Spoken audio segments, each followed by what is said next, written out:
Eddie V here at NAMM 2019 with KUCR. Standing here with professional drummer Willy Calderon. What's up? How you guys doing? Again, I love this. I love this station right here. Yeah, thank you. And yeah, Andres. What's up, man? How are you? Impromptu LA para guarachar y gozar sabroso. All right, look, we'll go on both languages then. But what's new with you, man? What brings you back to NAMM this year? What brings me back to NAMM? We have some new stuff at Gombops, at Sabian. Sabian changed the logo. I'm here to talk to everybody, reconnect. You know what I mean?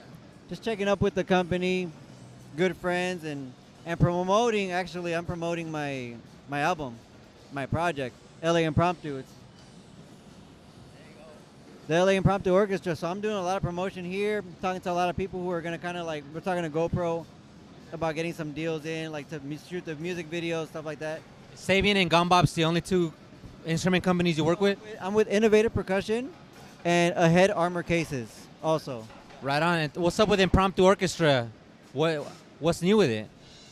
As the name suggests, impromptu. It came out of nowhere, man. But we started recording. I had some songs because I produce also. We had some songs, and then we ended up recording with Luisito Quintero. We ended up recording with Robert Quintero, Tony Sucar, Luis Conte, a bunch of monsters, you know. So I said, let's run with it. Let's make a full project out of this thing. What's the instrumentation? What's the style, more or less? The bass is gonna be salsa, but on the festival side. So Latin jazz mixed with some salsa and mixed with funk. We even have funk, like, you know what I mean? So What are you playing in it? What's your role? I'm obviously I'm producing. I recorded all percussion. I recorded the piano also, and I'm outsourcing all the solos and all the stuff to like musicians all over the world. We have about 30 artists right now, featured artists on the project. Any plans to perform it live this year, and where? Definitely. This year, well, our performances are going to come from the album release parties. We have 3. We have one in Santa Barbara, one in LA, and one in Tokyo, Japan. Because we have a distributor out there, and we're going to like push the album and the project in Tokyo pretty hard. So it's going to be from LA to Tokyo. Like, it's going to be that route. So, yeah. And you're Colombian. Yeah. Colombiano también. Does Colombia and that type of playing, is there a piece of it in your music? Yes, there's a lot. Actually, on one tune called Fiesta in Shibuya. Shibuya is like a ward in Tokyo, my favorite ward in the world, my favorite place in the world. And it's a salsa song, but in the middle it breaks down to folkloric cumbia. Y le tiro. Sorry, I'm every time I talk of Colombia, I go to Spanish all of a sudden. But I do the folkloric drum, tambor alegre. I add the llamador, los maracones. I have the whole thing. Le metí gaita. I play gaita on it too. So it's a mixture. It's all, you can find it all in the record. Yeah. How are you staying inspired right nowadays? How am I staying inspired? You know what? I'm doing a lot of rabbit hole exploring. So I'm getting into bands that I've never heard of, and then I like just make my way, through all the different types of music. I found a lot of inspiration on my travel that I do.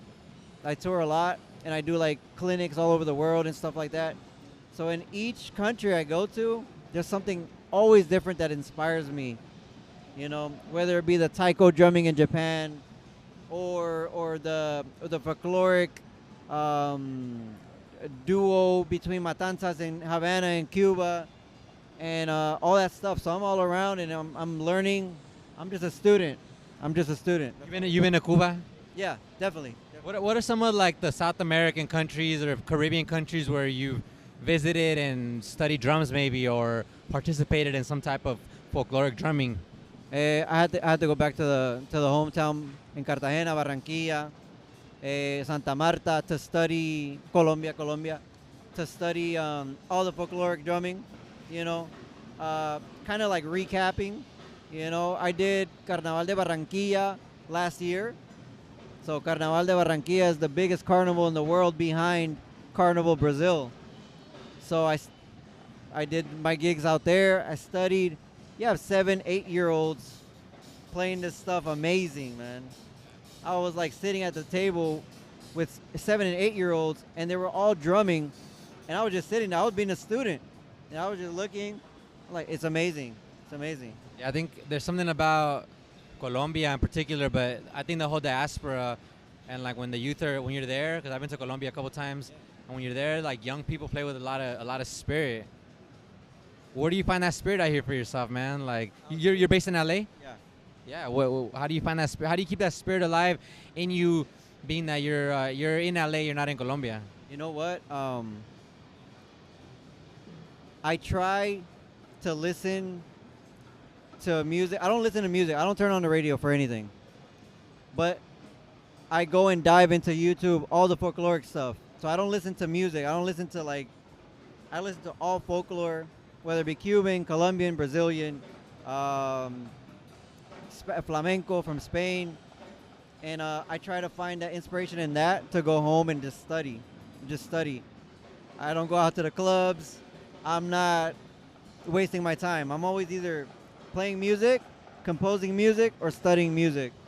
That's dope, man. And so you have Impromptu Orchestra that's gonna be doing its thing. In terms of you as a session player or collabing with other people, are you collaborating this year?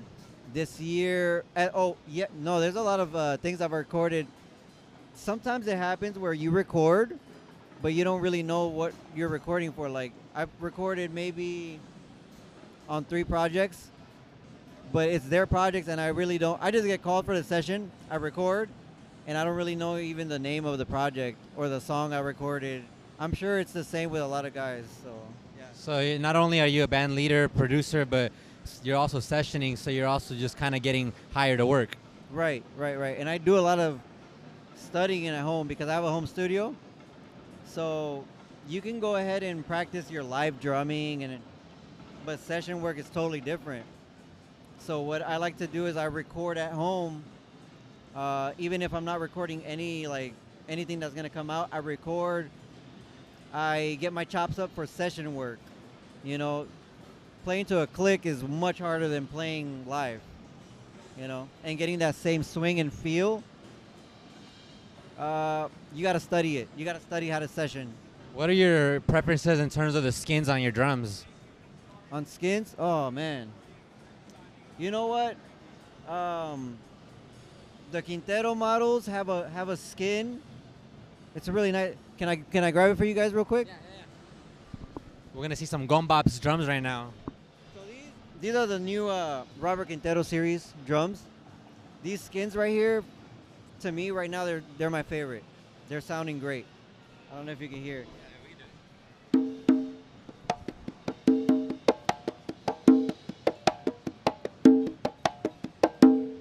I don't know. It just gives it you can play Latin jazz with it, and you can play hardcore salsa with it. So I like the blend, the balance. Made by Remo. Yeah, the skin. Yeah. Yeah, we did some talking with Remo. The skins, they're doing some pretty dope things, and I know they collaborate with a lot of companies, and Gombop obviously being one. Yeah. But do you have a preference in terms of synthetic or real skins at this point? You know what? On the road, synthetic. It's just the ease of use, and the weather differences around the world. For recording, I use synthetic also. I have some drums that go well with cow skin, so I use those for certain things. It depends on what I'm doing. Depends on what project I'm working on. To study, especially for caloric stuff, all real skin. Yeah. You play skin drums. You also play timbales. Yeah. What's the difference? Like, how would you describe the difference in the feeling, like when you're grooving on a hand drum with your hands versus when you're grooving on bells with sticks? What are those? How would you just differentiate the feeling of those two different things? Okay. I feel like you can get more swing and more authenticity from the instrument with your hands, because you can move your hands and your fingers in certain ways to get different sounds out of the drum. When you're playing with sticks, it's the same. You kind of got to feel your way around the stick and kind of like, you know what I mean, balance it out, the weight and stuff of the stick. But ultimately, it's just the stick hitting the instrument at the end of the day. So You have a preference to play with your hands on drums. I do. Is that where you started? I started with piano, actually. In terms of drums? In terms of drums, I started playing conga, so with my hands. What do you think is the, like, what's your explanation of that trance that you get when you're drumming with a community of drummers and you guys kind of get lost in the rumba or just whatever jam it is that kind of what is that feeling to you? What is that? How does that translate into humanity, bro? I think it's a frequency. I think you create a frequency. Obviously, each drum and that pulse, that's kind of like a heartbeat. It creates this frequency and this vibe, and that scientifically, the frequency can alter your state of mind. So you're really in a trance. You know, if you get the right pulse and the right frequencies of all the drums, make you feel good, make you feel relaxed. It could trance you out. I think the world needs more music to chill out, you know, so they could be chill. I've been helping teach drums for incarcerated men with a maestro Eduardo Martinez, he's from Colombia also. Yeah, and there's a feeling that folks get there that when we play, even when we're all playing together, it kind of feels. Some of them will say like time has stopped, or they have left this prison. Like what do you feel about that? The inmates say that? Yeah. Wow. For a moment, they're not in prison. That's beautiful, man. That's beautiful. That's crazy. That's crazy. They're not drummers, you know. They're not. Some of them are, say, maybe musicians. Right. Well, look, I'm not here to talk about the justice system or politics or anything like that. But I do believe that there's a lot of people doing hard time for little things, you know, or maybe things they didn't even do. So if music can get them away from that lonely, ugly, disgusting feeling from being in prison for a couple hours, then bless you guys, you know what I mean? God bless you guys. Thank you. Yeah. We're all humans at the end of the day. We make mistakes. We make horrible choices. It happens. We gotta deal with the consequences. But we're not animals, you know? A couple hours of music, get lost. I'm good with that. That's awesome. Right on. What's your full name? Willy Calderon. Where can people find you? WillyCalderon.com or at LA Impromptu. It's on the internet. Google it. Cool. Here with Willy Calderon, NAMM 2019. Gombops also. LA Impromptu Orchestra. Dígales. Para guarachar y gozar sabroso.